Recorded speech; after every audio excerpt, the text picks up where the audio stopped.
Esiet sveicināti tie, kas zālē un tie, kas vērā mūs tiešraidē. Uzņēmēju pieredzes dienas jau 7. gadu, kad aicinām ar saviem partneriem kopā uzņēmējus dalīties pieredzē. Šodien mēs, Svetbank, kopā ar saviem partneriem LDDK un LTRK dalīsimies savā zināšanās un pieredzē. Eksperti, partneri, uzņēmuma pārstāvji diskutēs un dalīsies tādās tēmās kā finanšu veselība uzņēmumā, pārdošana e-vidē, mākslīgā intelekta ietekme uz darba vidi, uzņēmēja atbildība vērtību ķēdē un konkurētspējas priekšrocības. Bet sāksim ar ieskatu ekonomikas norisēs, kuras sniegs Svetbank galvenā ekonomista Latvijā Līva Zorganfreja. Jūs varat sekot līdz tiešraidei Svetbank Latvija Facebook kanālā, kur varat uzdot arī jautājumus un sniegt komentārus, bet došu vārdu Svetbank valdes loceklim un uzņēmuma pārvaldes vadītājiem Jevgenijam Ivanovam. Lūdzu. Labrīt, drosmīgie uzņēmēji, kur nepabaidījās 13. datumā nākt un klausīties un dalīties savā pieredzē. Un tā mājņticība laikam nav tā galvenā uzņēmēja palīga tā kā rīks. Pieredze tiešām ir uzņēmuma un uzņēmēja pats vērtīgākais aktīvs, kurš pie tam katru gadu kļūst aizvien vērtīgāks, un to nevar atņemt. Tāpēc šodien esam aicinājuši mūsu sadarbības partnerus un uzņēmējus dalīties savās praksēs un pieredzēs, lai jūs, klātesošie un visi tie, kas seko mums līdz tiešsaistē, var gūt jaunas atziņas, rast risinājumus un idejas tiem izaicinājumiem, ar kuriem saskarās šodien ik katrs uzņēmējs. Šodienas tēmas ir ļoti plašas, kurās jūs saskarsieties gan ar iespējām, gan izaicinājumiem, un ticu, ka katrs aktīvi iesaistoties varēs paņemt kaut ko, lai veicinātu jūsu biznesa ilgtspēju. Tā kā novēlu brīnišķīgu konferenci un veiksmi mūsu runātājiem. Un tagad došu vārdu Līvai Zorganfrejai.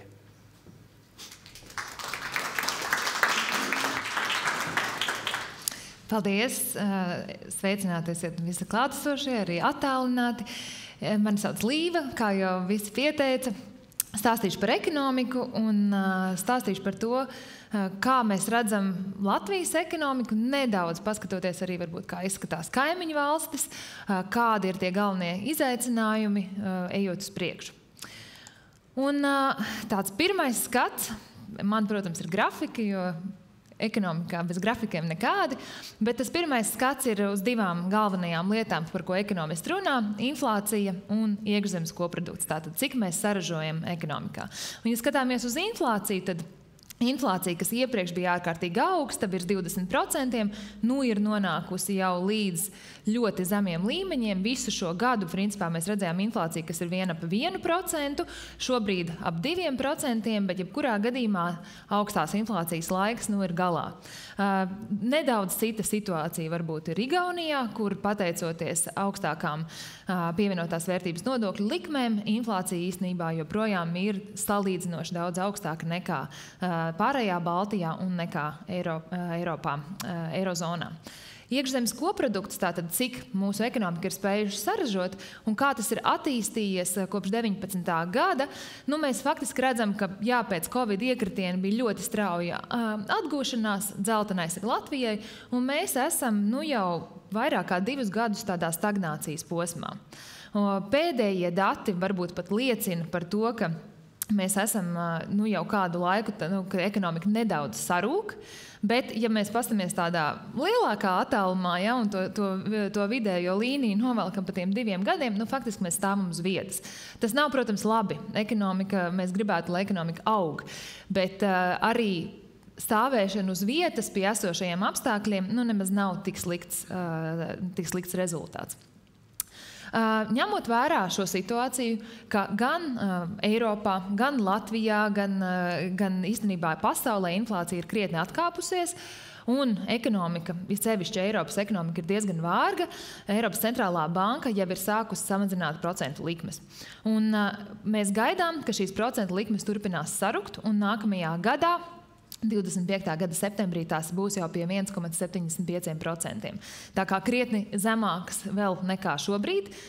Jau tagad tās ir atkāpšās no augstākā punkta, bet tās turpinās krist. Un nākamais gads, 1,75%, līdz ar to likmes būs zemākas, un tas palīdzēs ekonomikai atkal sasparoties un atkal sākt augt. Ko mēs redzam no noskaņojuma viedokļa? Kā jūtas uzņēmēji, kā jūtas iedzīvotāji Latvijā? Īstenībā, lai gan ekonomika ir stagnācijā un tie pēdējie dati nav īpaši pozitīvi, bet ekonomikas noskaņojums īstenībā pamazām uzlabojas. Ja paskatāmies tās līnijas, gan rūpniecībā noskaņojums, lai gan ir joprojām pesimistisks, jebšu zem tās nulītes atzīmes, nedaudz tomēr iet uz augšu pēdējos mēnešos, būvniecībā nedaudz pagājis uz augšu. Arī mazumtirdzniecības noskaņojums, kas iepriekš bija tā kā krietni zem nulītes vai krietni zem ilgtermiņa vidējā, arī tagad jau ir nokļūst līdz ilgtermiņa vidējiem, kas ir tā nulles atzīme. Līdz ar to noskaņojums it kā pamazām uzlabojas. Un tas, ko mēs noteikti redzam, ir, ka galvenais, teiksim, tā galvenā sfēra, kur šis noskaņojums uzlabojas, ir īstenībā iedzīvotāju patērētāju noskaņojums. Ja paskatāmies uz to zilo līniju, 22. gadā tas bija ļoti pesimistisks, un tagad šobrīd mēs jau esam nokļuvuši līdz nullei, kas ir ilgtermiņa vidējais. Tātad patērētājs īstenībā jau šobrīd ir salīdzinoši tikpat optimistisks vai tikpat liels optimists vai pesimists, kā viņš vidēji ilgtermiņā ir. Un kāpēc? Faktiski tas ir tādēļ, ka patērētājs jau ir spējis noķert to savu pirktspēju, kas tam bija 21. gadā pirms šīs ļoti augstās inflācijas. 21. gadā bija pirktspējā pīķis. Tie, kas saņem algu saņēmēji, 21. gadā jutās, bija tajā savā pirktspējas pīķī. Ja mēs paskatāmies, kas ir noticis kopš 21. gada, patēriņa cenas, protams, ir ļoti strauji uzaugušas, tā dzeltenā līkne. Patēriņa cenas šobrīd ir par 30% augstākas nekā 21. gadā, bet arī neto algas arī ir turpat. Arī neto alga ir par 30% augstāka nekā tā bija 21. gadā. Līdz ar to šobrīd tā pirktspēja faktiski ir atgūta vidējai neto algai, un tālāk mēs gaidām, ka algas turpinās augt, it sevišķi tam palīdzēs, teiksim, nodokļu reforma, kas tieši stutēs šo neto algu pieaugumu, un tas fakts, ka turpinās algas augt, plus tam, ka inflācija joprojām būs salīdzinoši zema, nozīmēs, ka mēs redzēsim tālāku pirktspējas kāpumu. Un tam vajadzētu iekustināt vēl vairāk, teiksim, motivēt iedzīvotājus tērēt, jo šobrīd patēriņš ir diezgan lēns un tā kā negribīgs, varētu teikt tā, bet tuvākajos gados tam būtu jāsāk, tuvākajos ceturkšķos tam būtu jāsāk kaut kas straujāk, ņemot vērā to situāciju, kad pircējs, patērētājs jūtas īstenībā diezgan labi. Kur būs grūtāki laiki, tā varētu būt pasaules tirdzniecība. Un jau šobrīd pasaules preču tirdzniecība īstenībā ir tādā stagnācijas posmā. Tā dzeltenā līnija ir tā tendence vai tas trends, kādā mēs parasti ejam uz augšu. Pasaules tirdzniecība parasti arvien aug. Pēdējos gados tā ir sabremzējusies. Protams, tāpēc, ka ir visi šie ģeopolitiskie saspīlējumi, karš un arī piegāžu ķēžu problēmas, kas bija augstās inflācijas laiks. Tas viss ir ietekmējis tirdzniecību. Bet kas vēl ietekmēs tirdzniecību, noteikti ir pasaulē augošajā protekcionisma mēri. Un Trumps būs, protams, viens no iemesliem, kāpēc mēs redzam, ka pasaules tirdzniecībā tā atgūšanās tik strauja nebūs, kā varbūt iepriekš cerēts, jo Amerikā mēs noteikti redzēsim lielākus tarifus, kam varētu sakot atbilde arī Eiropā, un lielāki tirdzniecības ierobežojumi nozīmē grūtākus laikus arī tādām atvērtām mazām ekonomikām, kāda ir Latvija. Jo mums tas, kas notiek pasaulē, tas, kas notiek pasaules eksportā, tas mums ir svarīgi. Kopumā šobrīd eksportā ir bijis diezgan sarežģīts posms, bet pēdējie dati par 3. ceturksni īstenībā pat sāk uzrādīt jau nelielu, bet tomēr pieaugumu. Tā kā tā situācija tādā no mūsu skatu punkta jau bija sākusi nedaudz uzlaboties. Ja? Drusciņi jau sākam tā kā kāpt ārā no tās bedres, bet tādu tiešām strauju izaugsmu eksportā mēs vēl šobrīd visdrīzāk tuvākajā laikā neredzēsim, plus to ierobežos šie protekcionismu mēri, ko Trumps visdrīzāk ieviesīs, bet jebkurā gadījumā, pateicoties tam, ka Eiropā likmes būs zemākas, pateicoties tam, ka mēs ceram Eiropā redzēt straujāku izaugsmi, nākamajos gados eksportam arī vajadzētu sākt straujāk augt. Šeit mēs redzam IKP izaugsmi dažādās pasaules, bet Eiropas valstīs. Un 24. gads ir tāds, tās krāsaiņas, tādas dzeltenīga, tur rozā, sarkana, kas norāda uz to, ka izaugsmes vai nu nav, vai viņa ir ļoti lēna. 25. gadā mēs jau prognozējam, ka tā ekonomika Eiropā būs drusciņi straujāk iegriezīsies. It sevišķi ļoti zaļa izskatās Polija, kas īstenībā ir viens no iemesliem, kāpēc Lietuvas ekonomikai tik labi iet, jo uz labās Polijas fona Lietuva ir spējusi arī savu eksportu audzēt, bet katrā gadījumā stāsts par Latvijas ekonomiku ir tas, ka šis gads joprojām stagnācijas zīmē, bet nākamgad mēs tomēr ceram redzēt nedaudz straujāku šo ekonomikas kāpumu. Ap 2,4%, tas nav ļoti strauji, bet tas ir labāk nekā šobrīd. To veicinās gan šis patēriņa stāsts, ko es jau iepriekš stāstīju, gan arī palēnām, cerams, sāks iedarboties arī šī ietekme no straujākas izaugsmes Eiropā, kam vajadzētu virzīt arī mūsu eksportu. Bet te ir, protams, arī jautājums, vai mēs būsim joprojām konkurētspējīgi Eiropā. Un tas, ko mēs redzam šobrīd, īstenībā ir, ka mūsu eksporta tirgus daļas pasaulē, viņas sarūk. Labā ziņa ir tā, ka, vai labā ziņa, bet tas, ko mēs redzam, ir, ka kopumā tirgus daļas Eiropas Savienībā ir diezgan stabilas. Tas, kur mums tirgus daļas sarūk, ir īstenībā pārējā pasaule, kas varētu būt Krievijas stāsts un Krievijas tirgus zaudēšanas stāsts daudzos gadījumos, bet teiksim, protams, tas signāls par to, ka mēs zaudējam tirgus daļas, tas nav labs signāls. Ja paprasam ražotājiem, kā jūs jūtaties, kāda ir jūsu konkurētspēja pēdējo mēnešu laikā, tad tur, kur, teiksim, 23. gads bija tāds pesimisma gads. 23. gadā ražotāji teica, ka viņu konkurētspēja krīt, bet šogad jau atsevišķi signāli ir par to, ka ražotāji saka, ka varbūt konkurētspēja tomēr uzlabojas. Vairāk gan stāsts ir par to, ka konkurētspēja uzlabojas viņiem vietējā tirgu. Savukārt, ja runājam par šo tirgu, kas ir ārpus Eiropas Savienības, tur joprojām ražotāji min, ka viņu konkurētspējas pozīcija visdrīzāk pasliktinās. Lai šo konkurētspēju uzturētu, ir nepieciešams investēt. Ļoti vienkārši un sarežģīti reizē. Ja mēs paskatāmies, cik vispār mūsu uzņēmumi ir investējuši un uzņēmuma investīcijas procentos no IKP, šis cipars ir diezgan zems. 15% no IKP aptuveni mēs investējam. Tas ir par zemu, lai mēs spētu sasniegt to izaugsmi, ko mēs vēlamies redzēt Latvijas ekonomikā. Teiksim, Igauņi ir vēsturiski investējuši daudz vairāk. Šobrīd Igaunijā, kā jau iepriekšējos datos redzējāt, Igaunijā ir recesija, līdz ar to arī investīcijas ir krietni samazinājušās, bet principā tās domas par investīcijām Igauņiem vienalga ir vairāk nekā mūsu uzņēmumiem. Šeit ir Eiropas Investīciju bankas aptauja, kur viņi prasa, principā, vai jūs plānojat nākamajos 3 gados vispār investēt? Un Latvijā plāno investēt tikai 69% uzņēmumu, kamēr Lietuvā, Igaunijā tie ir aptuveni 90% uzņēmumu, kas vispār domā investēt nākamajos 3 gados. Eiropā arī tas ir ap šiem 90%. Tātad mums ir vairāk nekā 30% uzņēmumu, kuri vispār neplāno investēt tuvākajos 3 gados. Tas ir ļoti bēdīgs, es teiktu, rādītājs, un tas tiešām rada bažas par to, vai mēs spēsim noturēt to savu konkurētspējas līmeni, kas mums iepriekš ir izdevies, bet ņemot vērā, ka šo investīciju nav šobrīd un arī tie plāni ir tādi diezgan piezemēti, tas tiešām rada bažas arī visas ekonomikas izaugsmes sakarā.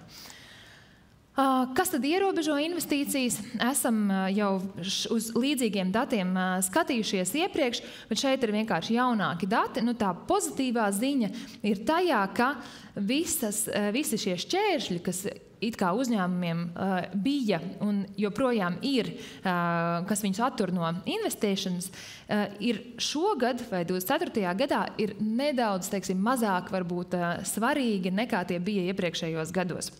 Bet, protams, tās topa pozīcijas īpaši nemainās. Kas attur no investīcijām? Kvalificēta darbspēka pieejamība, neskaidrība par nākotni, energoresursu izmaksas. Tās ir tās galvenās lietas, ko uzņēmumi min, kāpēc viņi neinvestē. Bet jā, vismaz kaut kāda pozitīvā ziņa ir tā, ka nedaudz mazāks procents no uzņēmumiem saka, ka tas ir būtisks šķērslis viņu nākotnes investīcijām. Un tas, ko mēs redzam kreditēšanā, ir, ka, protams, šie laiki ir grūti šobrīd. Ekonomikas stagnācija neveicina noteikti domas par investēšanu, arī par kredītu ņemšanu, bet pamazām mēs sākam redzēt nelielu kāpumu tomēr kreditēšanā.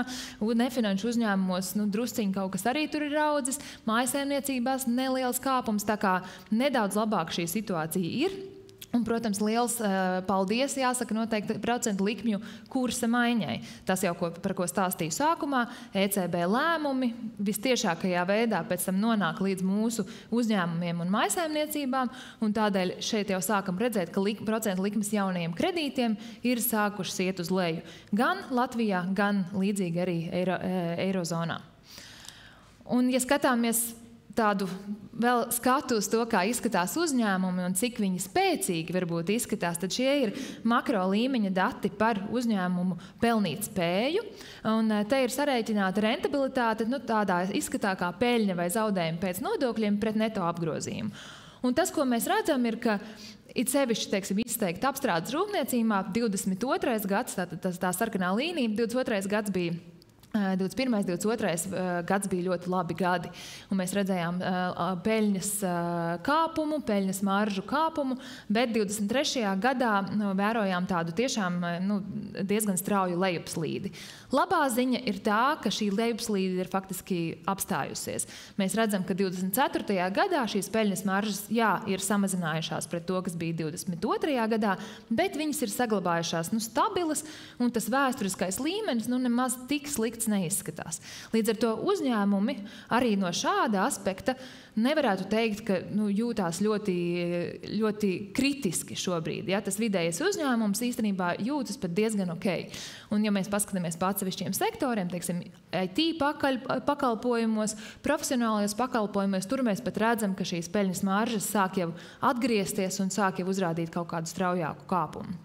Tā kā viss nav drūmi, bet tie riski, protams, ekonomikā ir.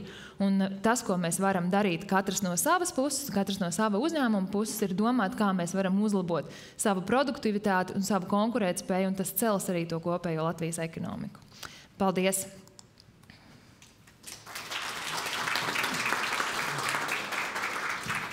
Paldies, Līvai, par ieskatu ekonomikas aktualitātēs. Kā redzam, viss nav tik negatīvi, un arī jums, Latvijas uzņēmēji, ir iespēja skatīties tālāk izaugsmes virzienā. Bet tālāk mēs turpināsim ar tēmu, kā uzņēmums seko līdzi savai finanšu veselībai, kas noteikti ir būtisks aspekts, lai uzņēmums veiksmīgi attīstītos. Es aicināšu uz skatuves Elīnu Volāni, Svetbanku mazo uzņēmumu segmentu vadītāju, kas sniegs ieskatu pētījumu rezultātos par uzņēmumu pašnovērtējumu un ikdienas praksēm finanšu pratības tēmā. Pēc Elīnas prezentācijas sekos diskusija ar diviem uzņēmējiem un biznesa konsultantu Jāņu Kļaviņu. Uzņēmumu Woodhard pārstāv Tāls Grīnbergs, kas ir uzņēmuma dibinātājs, un Gunta Apse, Baltais valsts vadītāja. Elīna, lūdzu.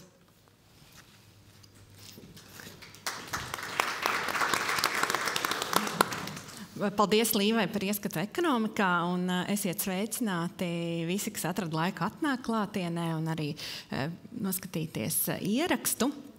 Mēs tiešām dzirdējām, ka tā ekonomikā ir gājis dažādi, un priekšā arī ir forši, ka ir dažādi pavēji, bet ir arī pretvēji. Biznesam tas nozīmē izaicinošus laikus, bet, kā ir teicis amerikāņu rakstnieks Viljams Artūrs Vārds, pesimisti sūdzas par pretvēju, optimisti cer, ka tas pretvējš beigsies, vienkārši vēja virziens nomainīsies.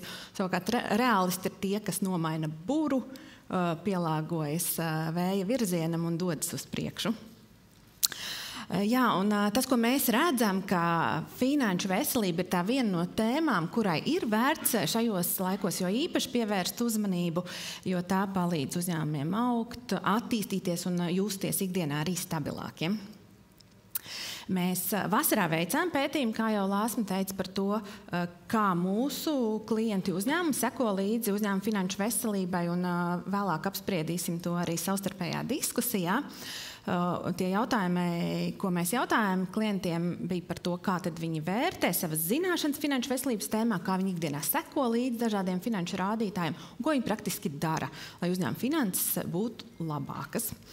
Un ar tiem rezultātiem arī padalīšos. Aptauja mums notika vasarā, un mēs saņēmām 1560 atbildes. Un tas ir īstenībā daudz, tā ir liela kolosāla atsaucība. Paldies visiem, kas piedalījās. Un ļoti vēlos uzsvērt to, ka tā aptauja bija anonīma. Bet principā mēs varētu pat teikt, ka mums bija divas aptaujas. Mēs viņus sadalījām divās daļās. Vienu mēs sūtījām uzņēmumiem, kam 2023. gada finanšu rādītāji objektīvi bija labāki. Līdz ar to tiem uzņēmumiem ir salīdzinoši tiešām augsta iespēja saņemt finansējumu bankā, un tās atbildes visas mēs savācām vienā groziņā. Savukārt otrā bija tie, kam tas 2023. gads varbūt nav bijis tik veiksmīgs. Tā iespēja saņemt finansējumu joprojām ir, bet tā ir zem 50%. Un tad pētījuma gaitā ļoti interesanti ir salīdzināt, teiksim, to, kā tad atšķirās tie viedokļi vai vērtējumi dažādu veidu uzņēmumiem.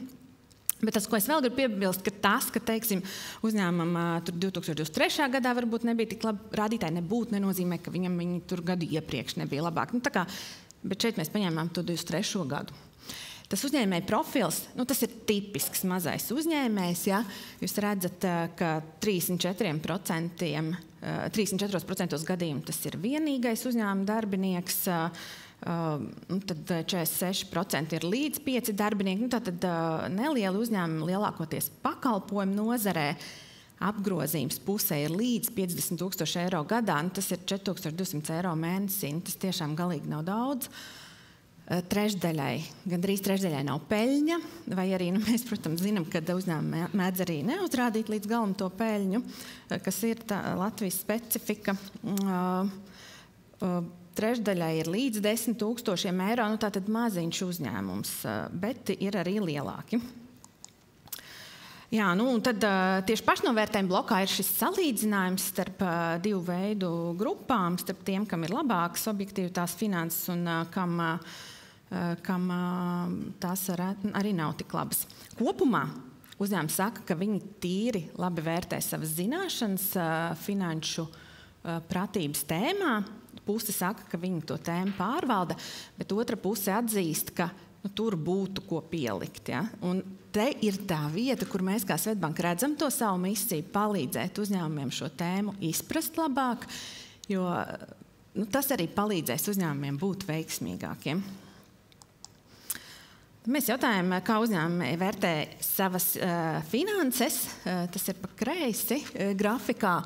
Un tie, kam ir augsta iespēja saņemt finansējumu, viņi saka, jā, mans finanšu stāvoklis uzņēmumā ir labs, to saka 60%, tad 33% saka, tas stāvoklis varētu būt labāks, bet vienmēr jau mums īstenībā gribās, lai būtu labāk. Nedaudz varbūt pārsteidz tie 7%, jo tiem uzņēmumiem tiešām tās finanses ir labas, un 7% saka, ka nē. Līdz galam nenovērtē to, cik labas viņiem tās finanses ir. Savukārt šeit tiem, kam tā iespēja saņemt finansējumu īstenībā ir zemāka, trešdaļa saka, nē, man tur viss kārtībā ar tiem maniem finanšu rādītājiem. Tā ir tāda finanšu stāvokļa drusku pārvērtēšana, ja? Kas nozīmē, ka tur tā izglītošana ir kā reiz vietā. Un līdzīgi tas attiecās arī uz iespējām saņemt finansējumu. Ja? Tiem, kam ir objektīvi labāks finanses, viņi arī apzinās, ka tā iespēja saņemt finansējumu ir, bet tomēr 22% uzskata, ka diez vai kādu finansējumu varētu dabūt. Un uzņēmēji ar netika varbūt labām finansēm, viņiem tomēr liekas, ka tur tā bilde ir realistiskāka. Viņi tā arī varbūt apmēram realitātei atbilst īstenībā. Jo mēs jautājam uzņēmumiem arī, vai viņi ir centušies piesaistīt finansējumu. Un tad redziet, interesanti, 20 un 15% ir teikuši, ka viņi ir centušies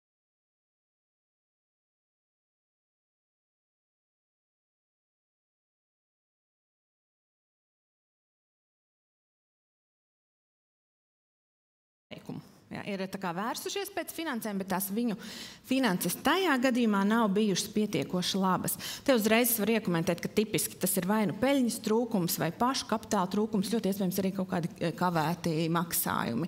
Tās ir tās biežākās lietas, kāpēc uzņēmums saņem atteikumu. Tad apmēram trešdaļa saka, ka viņi jautātu vai vērstos pēc finansējuma bankā, ja būtu tāda nepieciešamība. Bet šis ir tāds liels un iespaidīgs cipars. Es domāju, ka mēs par to arī parunāsim, ka ir 40 vairāk procenti, kas pēc finansējuma nemaz nevērstos. Ir tas priekšstats, es labāk nopelnīšu, tad es ieguldīšu, parāds nav brālis, tur ir dažādi droši vien tie iemesli. Jā, un vēl mēs uzņēmējiem jautājam par viņu ikdienas praksi. Ko tad viņi dara, vai viņi seko līdz tiem rezultātiem un kurš to dara. Un īstenībā šeit ir ļoti forši un iepriecinoši rezultāti. 70% no uzņēmuma vadītājiem paši seko līdz saviem finanšu rezultātiem un dara to regulāri, katru dienu vai katru mēnesi, respektīvi gan pārdošanas un klientu piesaists rādītājiem, gan apgrozījumam, izmaksām, peļņai, arī rēķinu apmaksai un pat veids finanšu plānošanu. Tā kā tas ir tāds pirmais solis, paskatīties, kas tad tais finansēs notiek. Un tad, ko uzņēmumi dara, lai palielinātu tos pārdošanas apjomus, te ir daudz dažādas idejas, bet fokusā ir klients, izcila klientu apkalpošana, dažādu partnerību un sadarbību veidošana un dažādas reklāmas aktivitātes, sociālo tīklu mārketings, internetu reklāma. Zinu, ka Jānim Kļaviņam ir komentārs par šo, ja mēs meklējam internetā, ko mēs varētu darīt, lai veicinātu pārdošanu, tad skaidrs, ka internetā mums ieteiks investēt tikai internetu reklāmās, bet skaidrs, ka ir dažādas reklāmas iespējas un klientu atrašanas vietas. Bet, Jānis varēs vēlāk iekomentēt. Un, savukārt, skaidrs, ka nauda mums nāk iekšā, nauda arī iet ārā uzņēmumā, un tie ir izdevumi, un kā tad tos var samazināt.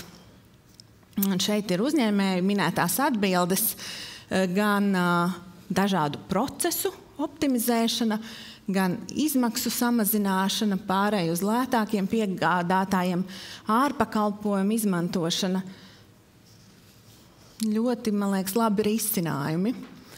Un šī ir interesanta tēma rēķinu apmaksa, tā uzņēmēja uzvedība. Jūs redziet, 25% apmaksā rēķinus uzreiz tajā brīdī, kad viņi saņem. 55% saka, ka viņi vienmēr veiks rēķinu apmaksu noteiktajos termiņos, bet tas nenozīmē, ka uzreiz. Un tad 9% skatās, kas tad ir tas rēķins, kas viņam ir jāsamaksā, no tā atkarībā arī nosaka prioritātes, un 10% mēdz kavēt to rēķina apmaksu. Šeit man gribētos tomēr uzsvērt to, ka šis var būt iemesls, ka šis ir viens no iemesliem, kāpēc uzņēmumiem atsaka finansējumu, ja viņi kavē rēķinu, nodokļu apmaksu. Un es nerunāju tikai par kredītu rēķiniem, es runāju arī par partneru rēķiniem un tā tālāk. Respektīvi, rēķina apmaksas disciplīna ir svarīgs kritērijs. Bet te ir interesanti, kā jums liekas, piemēram, kurš īsnībā, kura būtu tāda no finanšu plūsmas vadības viedokļa, varbūt tāda gudrāka uzvedība. Tā kā uzreiz priekšzīmīgi apmaksāt visus rēķinus, vai tā kā dara lielākā daļa, tomēr paskatīties, pamēģināt paturēt to naudu uzņēmumā ilgāk, jo tā ir katra diena, ko tā nauda papildus noturās jūsu uzņēmumā, ja, tad tā ir iespēja likt to lietā. Ja. Tā kā ir arī dažādi triki, kā papildus var iegūt naudu, un tas ir tiešām tāds naudas avots. Lūk, tas ir tā ieskatam par to ikdienas praksi, par uzņēmēju pašnovērtējumu. Un es došos tagad pie uzņēmējiem uz sarunu. Jā. Uz sarunu un aicināšu iepazīstināt katram pašam ar sevi, bet kopumā Tālis Grīnbergs mums ir no Sijā Woodwork, Gunta Apse ir no Sijā Baltais Valis un Jānis Kļaviņš mums ir biznesa konsultants. Bet tiešām lūdzu iesākumā pastāstīt katrs vispirms par savu uzņēmumu. Sijā Woodwork, ģimenes uzņēmums, pamatā galdniecība, stila mēbeles, dūru ražošana. Nodarbinam 40 darbiniekus, 80% eksports, fokusējamies uz apjomīgiem līgumiem, kur veicam visas galdniecības darbus. Tas ir tas mūsu pamats, ar ko arī strādājam. Mani sauc Gunta Apse. Es esmu no izdevniecības Baltais Valis. Mēs izdodam žurnālu izglītojošu bērniem Baltais Valis un arī grāmatas. Tas ir pamata mūsu darbības veids. Darbojamies jau 4 gadus, esam ģimenes uzņēmums un šogad esam iestājušies jau arī grāmatu izdevēju asociācijā un mums ļoti palīdzēja tas, ka mēs 2 gadus darbojāmies LIA radošo industriju inkubatorā. Jā, paldies, Jāni. Labdien, man sauc Jānis Kļaviņš. Es šeit esmu no pašam piedarošu uzņēmumu Mārketinga akadēmija. Kādreiz Latvijas mārketinga vadītājiem un mārketinga komandām pasniedzu ļoti daudz dažādas priekšmetus, kas loģiski pārauga konsultēšanā. Esmu konsultējis savu nozari lielākos uzņēmumus, bet īstenībā man aizraušanās ir tieši mazie uzņēmumi. Sadarbojos ar Latvijas Investīciju attīstības aģentūru, kādreiz konsultēju praktiski visus inkubatoru dalībniekus un tagad sadarbojos arī ar Swedbank, konsultēju viņu juridiskās personas un pār 800 uzņēmumiem mani portfelī. Turklāt visā Latvijā, es parasti saku, ka es to pulsu sekoju līdzi, konsultēju par attīstības lietām, lielos uzņēmumus konsultēju par attīstības stratēģijām, mārketinga stratēģijām, mazos uzņēmējus tur tas tā neiedalās. Tie no jums, kas ir mazie uzņēmēji, jūs jau zināt, tur nav tāds mārketings vai nemārketings, tas viss ir vienā čupā, un tas man arī dod to izaicinājumu. Tā kā liela pieredze, uzņēmēji varēs dalīties savā pieredzē, un Jānis varēs dalīties visā tajā, ar ko viņam ikdienā ir nācies saskarties, konsultējot uzņēmumus. Sijā Woodwork pastāv jau 7 gadus, teju 7 gadus. Vai tu vari tālu padalīties, kāds ir bijis tas uzņēmuma attīstības ceļš un kāda ir bijis arī finanšu rādītāja izaugsme? Attīstības ceļš pamatakmens, es teiktu, kad Eiropas fonda apguve jau sākot iestājoties Valmieras biznesa inkubatorā. Tas ir jau 8 gadus atpakaļ, kad pirms es iestājos, arī Jānis tur bija. Jā, es biju inkubatoru vadītājs. Jā, tieši nodibinājām uzņēmumu, tā mainījās vadītāji. Pirms inkubācijā gāja, tad bija Jānis. Jā. Tur sāk jau pie Jāņa apguvu mārketingu un tādus, un sapratu to struktūru, kad mūsu nozarē ir ļoti, tas izejas punkts ļoti dārgs un visi instrumenti, un tad ir pieņemot lēmums, kad ja ir Eiropas fondi, tad ar to savu kapitālu, ko pieliekot un aizņēmumu, ka to var strādāt un var iet. Un principā tā tas rats sāk griezties, un tā arī daram vēl joprojām. Apguvām 2 lauka atbalsta dienestu projektus, Valmieras biznesa inkubatoru, to programmu, visu, kas LIA, ar visām priekšrocībām, ko varēja tur dabūt. Tad arī vietējās pašvaldības projekti Zīle, ko 2 reizes esam īstenojuši, iegādājoties iekārtas. Tad tagad ir Altuma energoefektivitātes projekts, ko īstenojam šogad pabeidzām.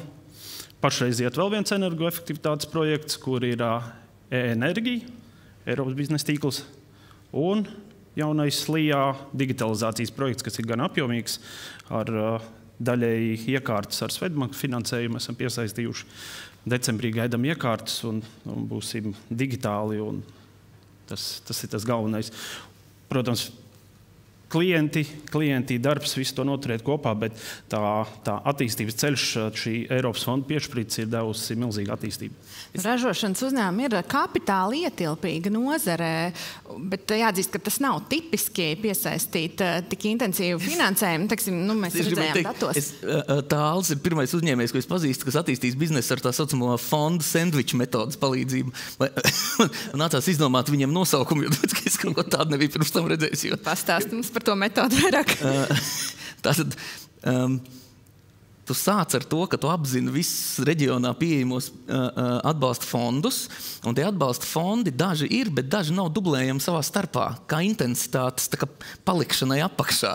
Teiksim tā, un ar kaut kādiem fondiem tu vari izmantot šo fondu naudu, lai nodrošinātu intensitātes finansējumu citos fondos. Rezultātā tu ar salīdzinoši nelielu naudu, to tās varēs labāk pateikt, kāda tur bija tā proporcija, ar salīdzinoši nelielu naudu tu vari tikt pie diezgan nopietnas Eiropas fonda atbalsta summas. Un tas bija patiešām, jo man liekas, nebija tā, ka bija 10 vai 15% no kopējās izmaksas bija tā viena nauda. Kaut kas tāds. Jā. Kur paralēli varēja bija ļoti labi, kad inkubātoru programmā, kur varēja materiālus finansēt no LIA programmas un iekārtas. Un tad mana tā matemātika bija vienu iekārta 50% atmaksu, paņemam uzrakstam projektu par iekārtu, un liela apjomīgi ir liels līgums, darbiet materiāli ietilpīgs apjoms pasūtījumam, un arī materiāls varēja nopirkt ar 50% atmaksu. Un tad 10,000 vienu un otru, un principā sanāca, kad LIA mums finansēja iekārtu 100%, jo par materiāliem klients, viņam nekādas atlaides netika dotas, kad ir 100%, tātad par materiāliem klients samaksāja, un iekārtas mums ļoti daudz iekārtas nāca principā matemātiski, es viņu saku, kad 100% LIA atmaksu, un pērkot jaunas iekārtas, varējām nākt jauni darbinieki un strādāt lielākiem apjomiem, un līdz ar to pašu šī konkurence tirgu samazinājās, ka mēs bijām jau gana paaugušies, jo maziem uzņēmumiem ir tā konkurence milzīga, un tad tur jāspēlējās ar cenu, un tad tā peļņas mārģi jau paliek jau neefektīva. Jā, bet izstāst, ka tāda izaugsme nemaz nebūtu iespējama, ja jūs to finansējumu nebūtu piesaistījuši. Tas vispār no jautājumu, jā. Sākotnējais jau lēmums, tad, ja nav finansējuma, tad nav uzņēmumu. Tur viss tur. Tas jau īpaši tiešām ir ražošanas nozarē. Gunta, pastāst, kā jums ir gājis tevi ar uzņēmumu attīstību, jo Baltais valsts ir salīdzinoši jauns uzņēmums, ne? Jā, mēs uzņēmumu nodibinājām Covid laikos. Tas bija tāds varbūt neprātīgs solis mazliet, bet bija pieredze diezgan liela arī mediju jomā, un sākām ar izdot žurnālu vispirms. Un arī mums, man liekas, ļoti palīdzēja tas, kad mēs iestājāmies LIA biznesa inkubatorā. Un nevien tas, kad bija ļoti daudz interesantas lekcijas un padomu. Man liekas, ka Jānis arī kaut kur bija pa vidu. Jā, un arī tas, ka bija arī šis finansiālais atbalsts, lai varētu kaut ko sākt, bet bija arī, protams, savi līdzekļi, kurus mēs ieguldījām uzņēmumā. Un tad arī mēs gājām to ceļu, ka visu laiku centāmies piesaistīt kaut kādus fondus, lai varētu attīstīties un kaut kā īstenot tāds interesants projekts, un tas ar viena vairāk, un līdz ar to uzņēmums attīstās un aug. Un kā jūs ikdienā sekojat līdzi uzņēmumu finanšu rādītājiem? Ko jūs praktiski darat? Un kam jūs sekojat līdzi? Tas ir nemitīgs darbs. Man liekas, jau pirmais ieslēdzot datoru, tad skatās, kādas ir neatmaksātās pavadzības. Tad strādājam kopā ar manu sieviņu Ingu, kur veic ikdienas maksājums. Tad sagatavo ikdienas, kurus ir pienācis maksāšanas datums, tad sagatavo nākotnes maksājumus kādām 2 nedēļām uz priekšu, kas man vienmēr ir priekšā, lai es varu reiķināt naudas plūsmu. Apzvanu, izsūtu e-pasta vēstuli klientiem, kuri kavē maksājums, draudzīgu aicinājumu, kad ir pienācis maksājums, jo mums eksporta tirgos ir lielākā daļa pēcapmaksas, kas rada diezgan liels izaicinājums, kad matemātiski viss ir kārtībā, mēs varam sekt rēķinus, bet šī nauda nav kontā. Tad ir šī nesaņemtā naudas apjoms ir gana liels. Tas rada galvassāpes, īpašajos datumos, uz algām, uz nodokļu datumiem. Jā, jums tie darbinieki ir daudz, 40. Un tur mēs darām visu iespējamo, lai neviena diena darbiniekiem alga nekavētos. To zinu no savas iepriekšējās pieredzes. Un ir skaidrs, ka, ja darbiniekam nokavētu algu kaut vienu dienu, viņam rodas stress, kad šis uzņēmums nav stabils, tad arī viņa dzīve nav stabila. Tas ir lieki nevajadzīgs un bojā mikroklimatu. Tas ir galvenās lietas, lai ir. Bet, jā, katru dienu sekojam tam līdzi. Tad ir mēneša atskaites, kur ir peļņas zaudējuma aprēķini no grāmatvedības. Mums ir ļoti laba grāmatvedība ārpakalpojumā, Vidzemes Centrs. Pat ceturkšņiem vēl ļoti detalizēti par izdevumiem, kur mēs tērējam, cik procenti aiziet materiāliem, cik procenti ir algas, kāda ir administratīvā izdevuma, transporta izdevuma. Šie rādītāji ļoti, ļoti, ļoti palīdz. Jā, tas ir ikdienas darbs man.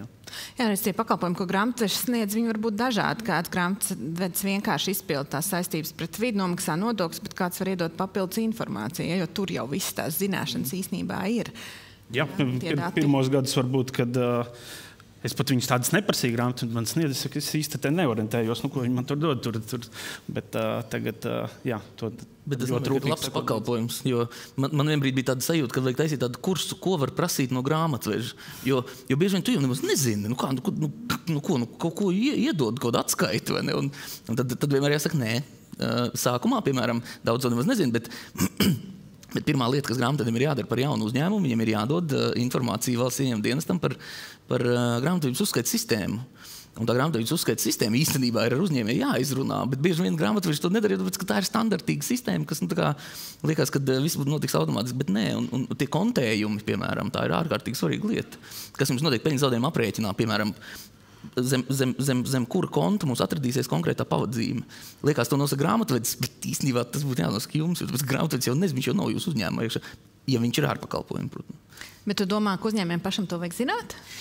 To vajag vienu reizi izdarīt, un tad pēc tam par to galvai nevajadzētu sāpēt, taču ienākošai pavadzīmei būtu jābūt kontētai kaut kur jūs peļņas zaudējuma aprēķinā, jo ja viņi nav zem viena konta palikta, tajā brīdī jums būs finanses kaut kāda izaicinājuma un jums radīsies jautājumi pret grāmatvedis iedos jums peļņas zaudējuma aprēķinu, kurš ir nekontēts.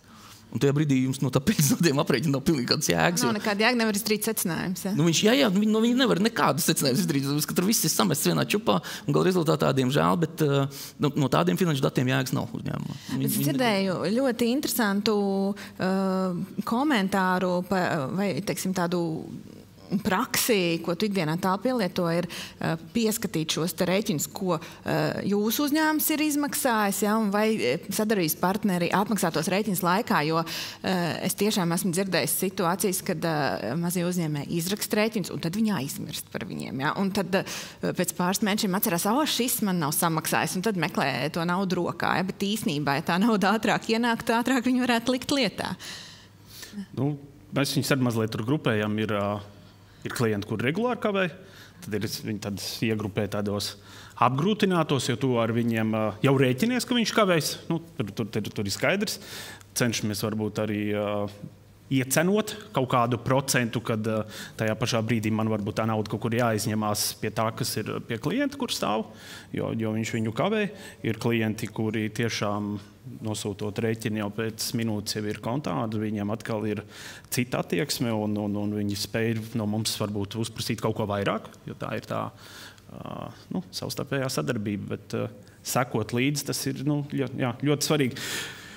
Vēl jau vairāk, ja uzņēmumu pirmajos gados mēs mēnesī apgrozījām 20,000, tad šī naudas plūsma bija ļoti saprotama, ļoti ērta, strādājot ar nelieliem darbiem.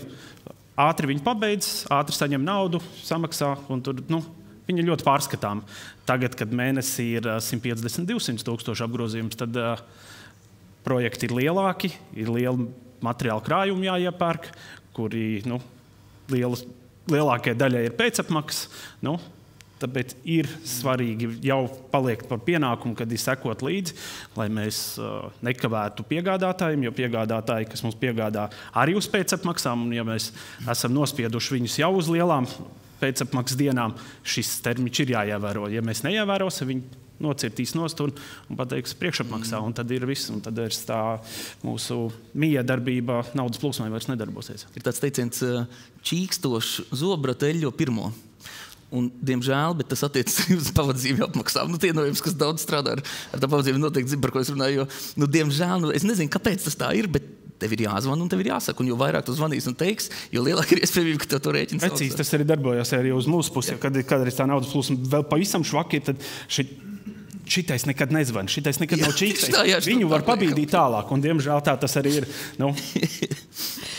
Bet, man šeit ir praktisks viens ieteikums. Tātad īstermiņa aizdevuma cenu jūs visi varat noteikt, burtiski viņš ir internetā atrodams, kad vai Svetbanka mājaslapā. Tātad, ja jūs jūtat, kad nav kritiska cenas konkurence, tad jums būtu jāuzrēķina pēcapmaksai procentu likme, un šī procentu likme jādod kā atlaide tiem, kas jums maksās priekšmaksā. Jūs saprotat to ideju. Jo tā ir tas ir gudrs naudas menedžments, jo tad tu iedod pamudinājumu tam klientam maksāt ātrāk un iedod viņam vēl atlaidi par to. Un tā atlaide man reizēm cilvēki jautā, cik ir jādod priekšmaksas atlaidi. Es saku, iedomājies, ka tev nesamaksā to naudu, un tev vajag to naudu, lai samaksātu algas.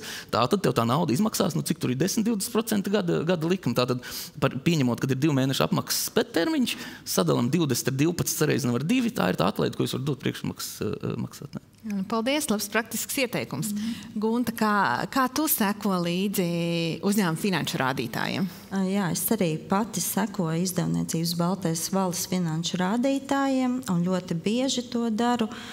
Un skatos, kā mums ienāk, kāda ir naudas plūsma un vai ir samaksājuši. Un es ļoti piekrītu Tāļa teiktajam. Mēs arī uzņēmumā maksājam visiem laicīgi, absolūti. Un ir ļoti bēdīgi, ka ir uzņēmumi, kas kavē maksājumus, kas maksā kaut kādu mazu daļu no tā maksājuma, un tas būtībā, un tad ir tiešām jāpatērē liels laiks, lai atkal zvanītu un runātu un skaidrotu un paskaidrotu to, kāpēc ir ļoti svarīgi mūsu uzņēmumam, lai mums būtu laicīgi samaksāts. Un tas, ka mēs laicīgi maksājam savukārt, tas mums tiešām ir palīdzējis dabūt tādus piegādātājus, kuri mums iedod pēcapmaksu. Un tad mēs arī varam brīvāk rīkoties ar saviem līdzekļiem. Tieši tā, laba maksājuma disciplīna, to novērtē arī sadarbības partneri, ne tikai banka. Tieši tā. Kas vēl ir tie rādītāji, pārdošanas rādītāji, skaties? Jā, mēs skatāmies arī, kādi ir tie pārdošanas rādītāji. Un vispār es arī varu uzteikt, ka arī, piemēram, internetbankā var ļoti labi uzlikt, piemēram, paskatīties, kāds uzņēmums tev maksā vai nemaksā, cik bieži, un vai tu esi pats visiem samaksājis. Tam visam jāsako līdzi, arī izejošiem rēķiniem sekojam līdzi, lai visiem būtu viss samaksāts. Tāds kā kalendārs mums ir ieviests, kas kurā dienā, kam ir jāsamaksā. Jāni, kā tu teiktu, kas ir tie rādītāji, kam uzņēmumā ir jāsako līdzi, kādus rīkus varbūt izmantot, lai to darītu efektīvāk? Man ir tāds joks, ka maziem uzņēmumiem un jauniem uzņēmumiem vajag būt uzmanīgiem attiecībā uz to, cik ļoti viņi finanšu pratīgi, jo reizēm it sevišķi tas attiecas uz finanšu analīzes dažādiem rādītājiem. Jo jauns uzņēmējs nevar būt labs šajos rādītājos. Tas nav iespējams, jo tad viņam kaut kas nav kārtībā. Tad, teiksim, tā viņam ir bijis pārāk daudz naudas viņu dibinot to uzņēmumu. Un tad es drīzāk teiktu, varbūt viņam būtu ar mazāku risku būtu bijusi iespēja investēt kaut kur citur. Un, tas drusku tāds joks, bet atkal jau visi mazie uzņēmēji saprot, par ko es runāju. Bet tā tad finanšu analīze var atlikt drusciņu. Finanšu analīze var atlikt līdz pirmiem brīdim, kad grāmatvedis jums saka, ka viņš nav finansists. Padomājiet par to. Tas brīdis, tā kā pienāk, tas ir brīdis, kad sāk domāt drusku par finanšu analīzi. Ja jūs kaut ko pajautāt grāmatvedim, viņš dara, vai viņš saka, ka viņš nevar vai kaut ko, un tā kā grāmatvedis jums pasaka, es neesmu finansists, tas jādara finansistam, tas brīdis, kad sāk domāt. Un līdz tam, pēc būtības, man liekas, ka svarīgi ir atcerēties to, ka mums eksistē trīs veidi finanšu dokumentācija, mums ir peļņas zaudējuma aprēķins, precīzāk 3 finanšu dokumenti, mums ir peļņas zaudējuma aprēķins, mums ir bilants, mums ir naudas plūsma. Katrs no šiem dokumentiem saistās ar saviem izaicinājumiem un es pat teiktu arī savu izpratnes kaut kādu barjeru, bet vajadzētu spēt virspusēji vismaz sekot līdzi. Man reizēm ir ieteikums, ir tāda metode kvalitatīvā pētījuma metoda, kas sauc par draudzīgo marsieti. Tātad ir jālūdz grāmatvedim, vajag izlikties, ka jūs esat nosēdušies no Marsa un pirmo reizi ieraugat finanšu dokumentu un vajag bakstīt ar pirkstu, kamēr jūs nesaprotat, kas tas tāds ir, kāpēc viņš tur ir, kā viņa izmaiņa man ietekmē, piemēram. Jo grāmatveži visi, sevišķi ārpakalpojumu grāmatveži, bet visi grāmatveži ir pieredze, viņi to visu var izskaidrot. Tā svarīgākā lieta ir jautāt, svarīgākā lieta ir prasīt. Tiem, kas uzņēmēji ir ilgāk, tiem galvenais rīks ir Excels, protams. Arī tiem, kas ir nesen, tātad ir kaut kāds brīdis mūsu uzņēmuma pastāvēšanā, ka mēs varam sākt skatīties uz longitudināliem datiem. Longitudināli tādi, kas projicējās uz pagātni. Tātad palūdziet grāmatvedim peļņas zaudējuma aprēķinu pa mēnesi uz apakaļ. Vienalga, iepriekšēju gadu, vienalga. Ideālā variantā jūs uztaisat sev failiņu Excelī, kur jūs metat iekšā to peļņas zaudējuma aprēķinu katru mēnesi. Un tur tā svarīgākā lieta ir ieraudzīt attiecības pret lietām. Tāpēc, kad reizēm man saka cilvēki, piemēram, kā te es varu apskatīties savu apgrozījumu, ka man uzņēmums aug, kā es zinu, vai viņš ir labs vai slikts. Un te es parasti saku, tā viltība visa ir īstenībā attiecībās. Paņem apgrozījumu un uztaisam viņu kā dalāmo vai dalītēm, un matemātika nav baigi spēcīga, pilnīgi visam pārējiem peļņas zaudējuma aprēķina iedaļām. Un tajā brīdī jūs ieraudzīsiet, vai jums proporcija, piemēram, darba algām pret apgrozījumu aug vai krīt. Vai jums proporcija, piemēram, biroja uzturēšanai pret apgrozījumu aug vai krīt. Un tas ir kā vienkārši ieteikums, bet pamēģiniet jūs ieraudzīsiet to, ka tas dod neatsveram uzreiz tādu sajūtu, kad jūs kontrolējat situāciju. Kāpēc mums šeit proporcija, piemēram, pieaug? Kāpēc mums pieaug proporcija materiāliem pret apgrozījumu? Tas nav loģiski, vajadzētu samazināties. Mēs sākam iepirkt vairumā. Ok, labi, tātad mums samazinās pašizmaksas, bet, diemžēl, ik pa pāris mēnešiem mums būs tā proporcijas tā maiņa. Es cenšos šo izskaidrot pēc iespējas vienkāršākiem vārdiem, jo, protams, tur ir iesaistīta arī matemātika, bet tā svarīgākā lieta ir vienkārši attiecība, visu rādītāju attiecība pret apgrozījumu. Un tā ir patiešām lieta, tas ir absolūti tāds iesācēji finanšu analīze, ko katrs no jums var izdarīt. Tas neprasa ne zināšanas matemātikā, ne finansēs nekur. Bet tā nedaudz vēl vienkāršojot to, ko tu stāsti, man ļoti patīk tā doma paskatīties uz jebkādiem rādītājiem dinamikā, respektīvi, kā tie pa mēnešiem vai pa gadiem attīstās, un plus uzdotos jautājums, kāpēc ir tā, kas to ir ietekmējis, kāpēc šeit ir kritums, jo tas uzreiz uzved uz kaut kādām papildus idejām, ko es varētu arī darīt labāk. Jā. Un, protams, uzņēmuma pārdošanas rādītāji vai klientu piesaistes rādītāji, tie nav gluži finanšu rādītāji, bet man liekas, ka tie ir tie pirmie, kuriem vajadzētu sekot līdzi, jo tas parāda, tie ir tie pirmie signāli, kā tad uzņēmuma īstenībā iet. Ko jūs darat ikdienā, lai palielinātu uzņēmuma pārdošanas apjoms? Pie pārdošanas es esmu teicis, ka mēs kaut kur slīdam. Viņi pasūtījumi nāk iekšā, ir sadarbības partneri, tas atkal kādam iesaka, un mēs milzīgi pie mārketinga nestrādājam. Ir vienkārši nāk iekšā zvani, e-pasti, pēkšņi parādās jauni klienti, ar kuriem atkal strādājam, un ir kaut kādā ilgtermiņa līdz nonākam līdz darījumam. Un mūsu kapacitāte ir diezgan vienmēr ir tā kā salāgot, kad ir pilna, un tad ir, domājam, jānāk vēl, kā mēs izdarīsim vairāk, un tad ir kaut ko investējam, ieguldam, sakārtojam iekšējos procesus un parādās, lai varētu uztaisīt lielāku kapacitāti, lielāku apjomu. Bet kā jūs, teiksim, pašā sākumā panācāt to, ka jums ir tie pasūtītāji? Jo tagad jau, protams, jums ir labs produkts, klientu atsauksmes, viens otram iesaka, tas ļoti forši strādāja. Bet iesākumā? Iesākumā, jau ar iepriekšējo pieredzi, kad pirms savu uzņēmuma radīšanas bija 10 gadu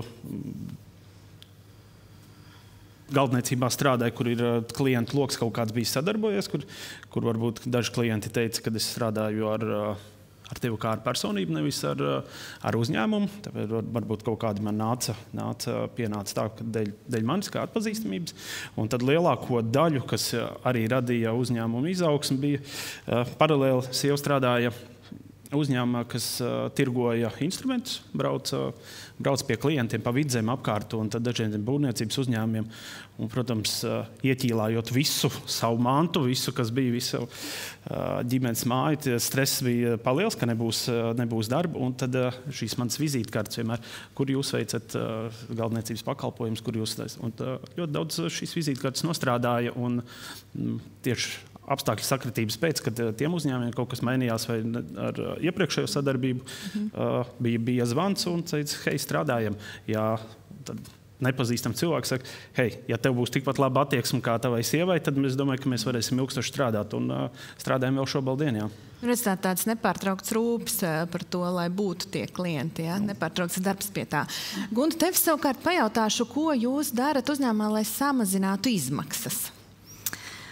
Jā, par to. Mums tādas liekas izmaksas, es domāju, nav. Mēs esam diezgan, domājam par to, lai būtu tāda saimnieciska tā visa darbība mūsu tāda, bez liekiem izdevumiem, bet, protams, mēs no paša sākuma arī mums bija liekas izmaksas, jāmeklē ir, teiksim, piegādātāji, kas kvalitatīvi strādā, bet kuri, teiksim, nav lielas izmaksas, piemēram, tāds variants regulāri arī aptaujājam tipogrāfijas, kurām ir kādas ir cenas, kāda ir kvalitāte, un nevienmēr laba cena nozīmē labu kvalitāti, ja, un jāskatās, jāsabalansē šādas lietas.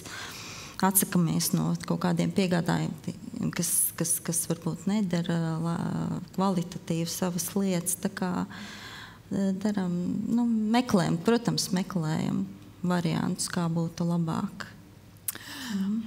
Jā, un tad man tev jautājums, varbūt var padalīties, kas ir tie maldinošie priekšstati, ar kuriem tu esi saskāries, kas uzņēmējiem, teiksim, eksistē un kas ir saistīti ar šīm uzņēmumu finansēm? Es par tipiskākajām mazo uzņēmēju kļūdām es vienbrīd gribēju sarakstīt grāmatu. Bet es, diemžēl, esmu ļoti īstas uzmanības pievēršanas, tā spēja, tā, kad es grāmatu visdrīzāk nekad nesarakstīšu, bet ir diezgan daudz, gan ar finansēm, gan ar mārketingu saistīti tā kā maldi. Viens no tiem, kas ir izteikts tieši mazajiem uzņēmējiem, ir saistības sajaukt ar parādu, jo parāds ir neizpildīts saistības. Tas nav īsti viens un tas pats. Un tad reizēm ir tā, ka uzņēmējs attīstībai baidās izmantot finansējumu, tāpēc, ka viņam šķiet, ka tā ir kaut kāda milzīga summa, ko viņš nevarēs atmaksāt atpakaļ. Tad man vienmēr jāsaka, bet tu parēķini to maksājumu. Tas būs vienkārši vēl viens elektrības maksājums. Un reizēm patiešām tas tā ir. Man reizēm biznesa uzsācēji man jautā, ar kādu naudu var riskēt. Es saku, pasties, tev Altums iedod naudu kā biznesa uzsācējiem, un tagad iedomājamies, ka tu par to naudu nopērci pamatlīdzekļus, un tu nopērci apgrozāmos līdzekļus. Apgrozāmos mēs norakstam, pamatlīdzekļus atskaiti no tās summas, sadala atlikumu uz 60 un apsteidz, vai tā summa tev būs tavā normālajā amatā samaksājuma. Ja jā, tas ir praktiski zema riska investīcija. Uzņēmēja darbībā, kurā tu jau esi uzņēmējis kādu laiku, tas ir īstenībā līdzīgi. Vajag paņemt to summu, sadalīt, pieskaitīt klāt gada procentu likmi, sadalīt uz mēnešu skaitu, ko tu viņu ņem, un apskatīties, vai tas nevis manā prātā esošajā kaut kādā parādu kaudzē radīs kaut kādu izmaiņu, bet vai tas radīs izmaiņu manā peļņas zaudējuma aprēķinā. Un tajā brīdī visbiežāk izrādās, ka tie bija maldi, jo tāpēc, ka tur tas nekas nav.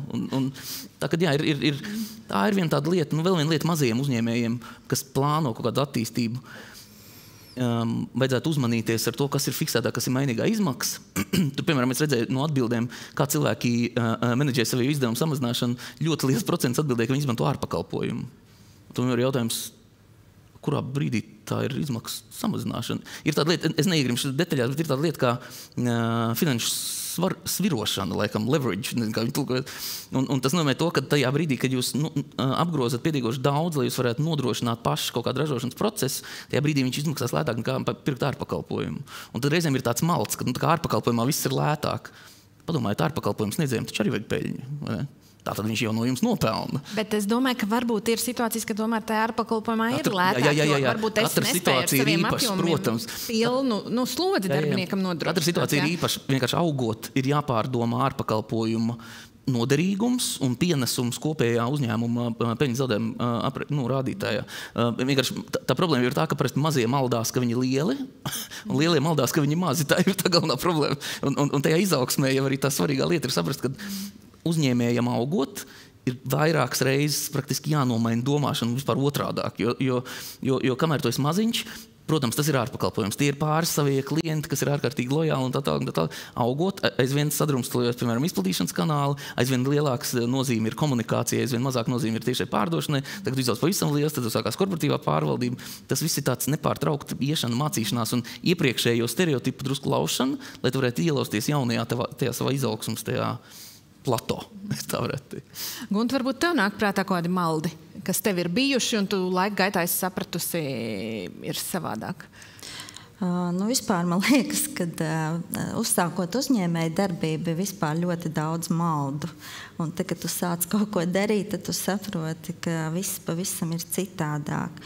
Bet tāda tieši ar finanšu lietām varbūt tāda liela maldu nebija, bet ir tāda atziņa, ko es saprotu, ka, man liekas, kaut kur varbūt Jānis ir stāstījis, kaut kur es esmu dzirdējis to par to, ka tas tavs uzņēmuma maciņš ir uzņēmuma maciņš, un ar to ir jāstrādā tieši uzņēmuma labā. Un tas nav tavs personīgais maciņš, ja, no kur tu paņemsi un tagad kaut ko darīsi priekš sevis. Un tas bija tāda sapratne, jā, ka uzņēmums ir tāds savs organisms, kurš dzīvo savu dzīvi, kuram ir savas vajadzības, un tu esi kas to visu dara un darbojās ar to, bet tu tur nevari līst ar savām vajadzībām. Tas ir ļoti tipiski mazajā biznesā, tā privātā ģimenes nauda ar uzņēmumu naudu mēdz saplūst. Jā, un mēs esam ļoti nodalījuši to tiešām, ka tas ir mūsu uzņēmumam, mūsu attīstībai, mūsu foršajiem projektiem, ko mēs esam izdomājuši. Tā naudiņa ir priekš tā. Jā. Bet ir arī, īstenībā, es gribētu piebilst, ir arī, kā saka, šie ir negatīvie maldi, bet ir arī pozitīvie maldi. Es nezinu, vai viņus tā varētu nosaukt. Mēs braukājam pa visu Latviju, filmējam Latvijas televīzijā raidījumu, tavu darīšanu. Es vadu to raidījumu, un tur mēs katru reizi jautājam uzņēmējiem, vai tagad esot uzņēmējs, vai viņš pirms tam zināja tās lietas, kuras viņam tagad ir jāzina esot uzņēmējiem, un viss saka, nē, to nav iespējams nekur iemācīties. Tātad lieli maldi ir, ka par uzņēmēju var būt tāds cilvēks, kurš kaut ko konkrēti zina. Jā, tu mācies darot. Ka uzņēmēju darbībai vajag izglītību, vai ka uzņēmēju darbībai vajag īsto ideju, vai kaut ko tam līdzīgi. Neko no tādiem vajag. Tieši tā, viens cilvēks nevar visu zināt to, kas īstenībā ir jāzina uzņēmumam, un tikai soli pa solim to var apgūt. Bet mūsu laiks, diemžēl, ir iztecējis. Es gribēju vēl parādīt vienu tādu noslēgumu, tādu kopsavilkumu, jo patiesībā jau rūpējoties ikdienā par to uzņēmumu apgrozījumu, meklējot veidus, kā audzēt pārdošanas apjoms, piesaistīt vairāk klientus, tās finanses automātiski būs labākas, strādājot pie tā, lai procesi būtu efektīvāki, lai izmaksas būtu mazākas, attiecīgi mazāk aizplūdīs prom, ja?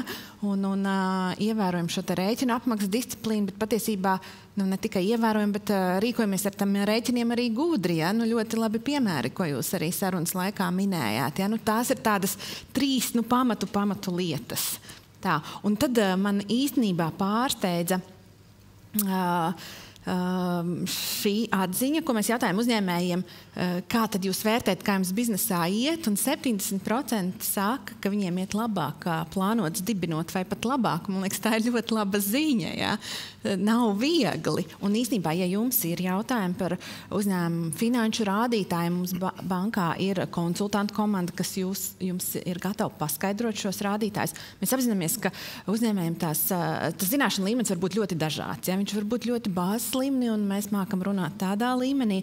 Un, ja jūs interesē kaut kas sarežģītāks, mēs varam nokonsultēt arī tādā līmenī. Tā kā es aicinu pieteikties un mēģināt saprast, mācīties darot. Par šito, ja mācīties darot, par šo man piebildi, par tiem piemēram, Svetbanka luksuforiem, vai ne? Ka tur ir zaļie uzņēmumi un ir sarkanie uzņēmumi. Es šobrīd esmu Svetbanka sarkanajā tajā iekritis, bet tas ir pilnīgi normāli. Un tas ir absolūti normāli, un man reizēm ir uzņēmējiem jāsaka, banka kā konsultants ir viens no vislabākajiem variantiem, jo viņi grib no jums nopelnīt, vai ne? Tātad viņi grib jūs disciplinēt tā, lai jūs kļūtu pietiekuši droši, lai viņi no jums varētu nopelnīt. Tas izklausās dīvaini, tas varbūt izklausās kaut kā merkantīli, bet tā ir, man liekas, laba ziņa, vai ne? Tas nav, ka vajag būt atklātam pret banku, jo tāpēc, kad viņi jau, viņi palīdzēs, ja viņi redzēs, ka ir vērts palīdzēt. Paldies, ka dalījāties, paldies, ka klausījāties. Paldies.